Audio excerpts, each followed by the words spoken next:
Hey NBA 2K fans, in this video we're going to talk about how to increase team chemistry and what you can do to get that number to go up and help your team kind of gel together a little bit better.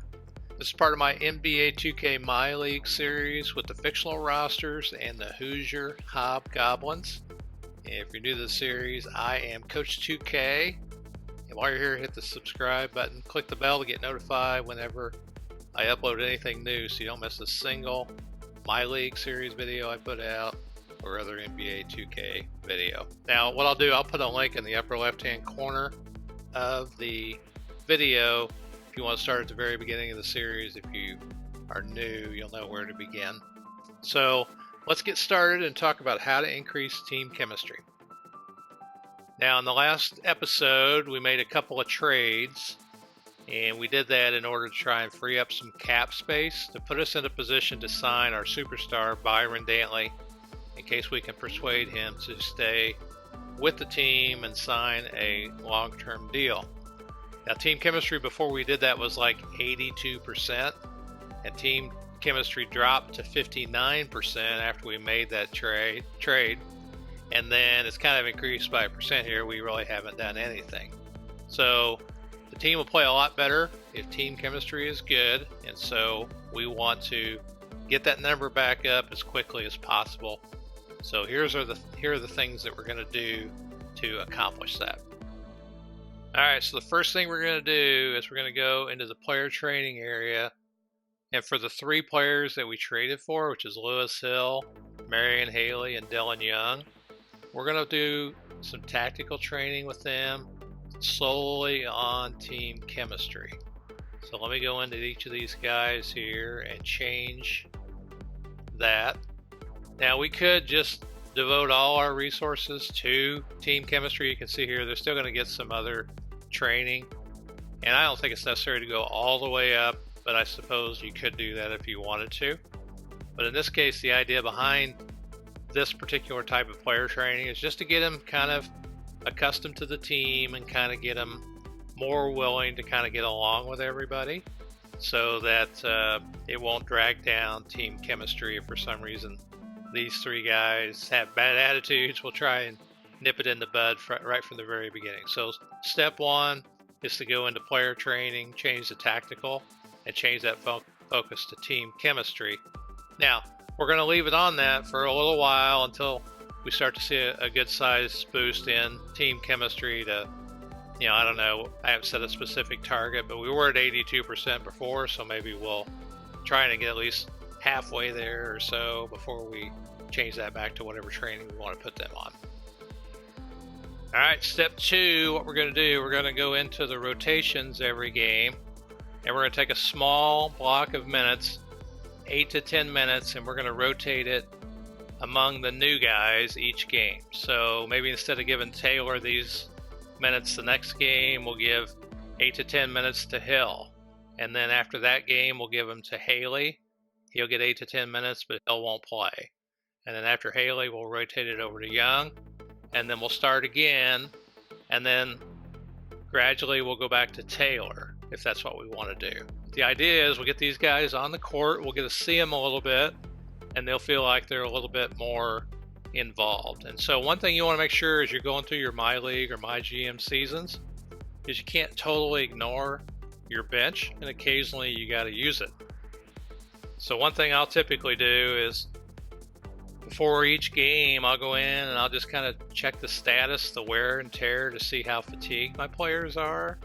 And you can, under the player cards, you can go in here, you can see, like right now I think all of my players are fresh, but if you saw the last episode you'll notice that Dantley and Gadsden, they were a little sluggish. And so when you see that kind of stuff, you can either back off the training, like here we go, Tony Justice, he's rested but he's not fresh, so he's in good shape, but you want to back off either the training or you can back off the minutes in the game. And when these guys get a little sluggish or something, you can put one of your rotational guys in down at the lower part of the bench just to kind of get them involved during the year. So don't totally ignore those guys. Kind of find them a little bit of minutes and put them in the way that I kind of described. Another thing you'll want to do is you'll want to go into the player card and check a couple of things as well to see how guys are feeling. Like currently Byron Dantley he's pretty satisfied, and there's no negative comments on social media.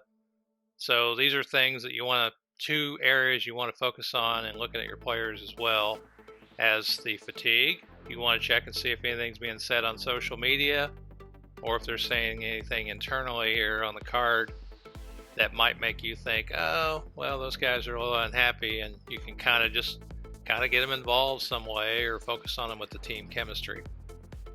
All right, the next way to kind of make sure team chemistry goes up is just to watch the number of roster changes that you make to your team, because as you can see from the time I made the trades, team chemistry went down about 22-23%. I still got a couple moves that I got to make. So you want to be careful in making changes to your roster. You'll probably have less of an impact. I'm just assuming if it's a guy like in this case, as opposed to maybe your superstars or your core players. I've been kind of messing around with the third string guys and not so much with the core group of guys. So I don't think it'll take too long to bounce chemistry back up. But just remember, the more you play around and mess around with the roster, it's going to be harder to keep your team chemistry on the upward trend. Now, it's been my experience that when it comes to team chemistry, you really don't have to do anything special. So what I've noticed is that in the files that I play, team chemistry just always goes up, and I'm not doing anything special to make it do that, except for these are some things that I do. I play the games, so I'm showing attention to my team. I'm not just simming through the file and not even paying attention to what's going on with the team. I'm actively involved in it, and that first piece of advice I think just helps team chemistry. The next thing that helps team chemistry is if you're winning and you win games, team chemistry is just going to go up. So like I happen to check in the Detroit Demons inside my file. Their team chemistry is like at 90%. Ours was at 82% before we made the changes. Most teams were up, even if they didn't have winning records. But if they have winning records, it was more likely to be higher than the teams with losing records. So winning games takes care of a lot in terms of making your team chemistry go up. All right, so the next thing you can do is just get everybody kind of involved in the offense when they're out there playing. As you can see here, even though Dantley's killing everybody in terms of points per game, we still have 1, 2, 3, 4, almost 5 guys averaging double figures. So let other people score and get involved in the offense. So it's just kind of like real basketball. If you go out and you run it up and down the court and you never get the ball, well, then you're not going to be too happy about it. So same thing happens in, I feel like when you're just playing the game, if you're open, you're going to get the ball. We're going to expect you to shoot and score. And whenever I play a team, I use everybody. So when you do, that just naturally helps team chemistry. And another place you can see this reflected in my style of play is just how many assists we get. So we're sharing the ball. So if you're at the bottom of the league in assists, like these two teams are, they're not winning any games, their team chemistry is lower than these two teams. And part of it is we just share the ball when we're out there on the court.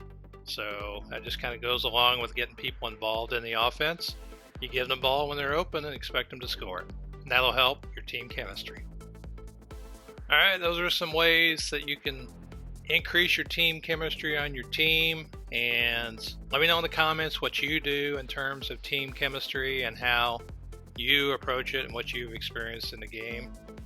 And while you're here, check out my other NBA 2K videos, including my Career in My League series, which I'll put a link in the corner to. In the meantime, I'm Coach 2K. I'll see you on the court in the next video. Thanks for watching.